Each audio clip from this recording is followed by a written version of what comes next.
Hi welcome to my channel. இன்றைக்கி நம்ம வத்த குழம்பு ரெசிபி தான் பார்க்க போகிறோம். இதுக்கு ஸ்டவ் ஆன் பண்ணிக்கோங்க. ஒரு கடாய் வச்சுக்கோங்க.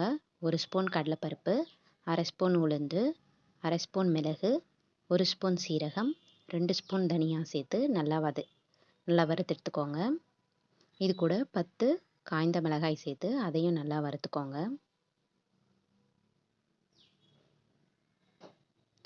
நல்லா வறுந்ததுக்கப்புறமா இதில் 2 ஸ்பூன் தேங்காவையும் சேர்த்து வறுத்துக்கோங்க.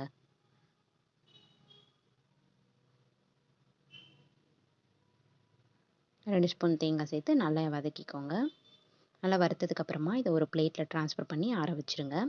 அதே கடாயில் 2 ஸ்பூன் எண்ணெய் விட்டு 10 சின்ன வெங்காயம் சேர்த்துக்கோங்க. அதை நல்லா வதக்கிக்கோங்க. இது கூட 10 பல் பூண்டு சேர்த்துக்கோங்க. அதையும் நல்லா வதக்கிக்கோங்க.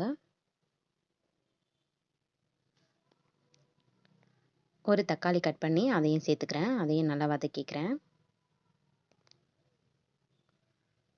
நல்லா வதக்கி ஆற வச்சுக்கோங்க.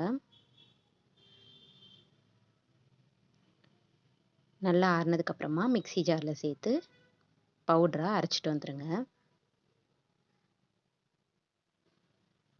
இங்கே பாருங்கள், இந்த மாதிரி பவுடராக அரைச்சிட்டு இதை தனியாக வச்சுக்கோங்க. இதையும் நல்லா பேஸ்ட்டாக அரைச்சிக்கோங்க. அரைச்சாச்சு. இப்போ ஸ்டவ் ஆன் பண்ணி கடாயில் 3 ஸ்பூன் எண்ணெய் விட்டுக்கோங்க. இதில் நம்ம வத்தலை வறுத்து எடுத்துக்கிறோம். இது சுண்டைக்காய் வத்தல். இதை நான் வறுத்து எடுத்துக்கிறேன். இன்னும் 1 ஸ்பூன் எண்ணெய் விட்டு கடுகு, சீரகம், கொஞ்சம் வெந்தயம் சேர்த்து தாளிச்சுக்கோங்க.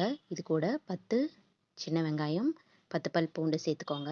கொஞ்சமாக உப்பு சேர்த்துக்கோங்க. நல்லா வதக்கிக்கோங்க. இது கூட அரைச்சி வச்சுருந்த அந்த தக்காளி பேஸ்ட்டையும் சேர்த்துக்கோங்க. கொஞ்சமாக புளி தண்ணி கரைச்சி வச்சுருக்கேன், அதையும் இதில் ஊற்றிக்கிறேன். இப்போ நான் இந்த செஞ்சு வச்சுருந்த பொடியில் 3 ஸ்பூன் போட்டிருக்கேன். உங்கள் காரத்துக்கு தகுந்த மாதிரி நீங்கள் போட்டுக்கோங்க. நல்லா கொதிச்சதுக்கப்புறமா அதில் கருவேப்பிலை போட்டுக்கிறேன். நம்ம வறுத்து வச்சுருந்த அந்த வத்தலையும் இதில் சேர்த்துக்கிறேன். சுண்டைக்காய் வத்தலையும் சேர்த்து நல்லா கிளறி விடுங்க. நல்லா கொதிக்கட்டும். கொதித்து எண்ணெய் பிரிஞ்சு வந்தோடனே ஆஃப் பண்ணிவிடுங்க. இப்போ சாதத்தோடு சேவ் பண்ணுங்கள். ரொம்ப டேஸ்ட்டாக இருந்தது. இது போன்ற வீடியோஸ்க்கு சேனலை சப்ஸ்கிரைப் பண்ணிக்கோங்க. தேங்க்ஸ் ஃபார் வாட்சிங்.